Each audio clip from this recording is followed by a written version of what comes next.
2 సంవత్సరాల క్రితం September 8, 2022న Britain మహారాణి ఎలిజబెత్ రెండవది 96 ఏళ్ల వయస్సులో మరణించారు.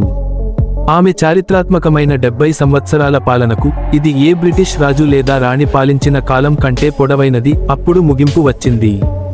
ఆమె మరణంతోనే ఆమె పెద్ద కుమారుడు చార్లెస్ తక్షణమే సింహాసనాన్ని అధిరోహించి చార్లెస్ మూడవ, కింగ్ చార్ల్స్ గా బ్రిటన్ రాజుగా మారారు. కొందరు పొరపాటుగా చెప్పేలా చార్లెస్ రెండవ కాదు. చార్లెస్ 73 ఏళ్ల వయస్సులో సింహాసనం అధిరోహించిన వ్యక్తుల్లో వయసు పరంగా అతి పెద్దవారిగా రికార్డు నెలకొల్పారు. అంతేకాదు, ప్రిన్స్ ఆఫ్ వెల్స్ గా 60 సంవత్సరాలకు పైగా గడిపిన ఆయన బ్రిటన్ చరిత్రలో అత్యంత కాలం పాటు వారసుడిగా ఉన్న వ్యక్తిగానూ గుర్తించబడ్డారు. ఆయన రాకతో బ్రిటన్ రాజవంశంలో ఒక కొత్త అధ్యాయం మొదలైంది. దీని ద్వారా ఆయన తల్లి నడిపిన దీర్ఘకాల స్థిరమైన పాలనకు ముగింపు చెబుతూ నవీన్ యుగానికి ద్వారాలు తెరుచుకున్నాయి.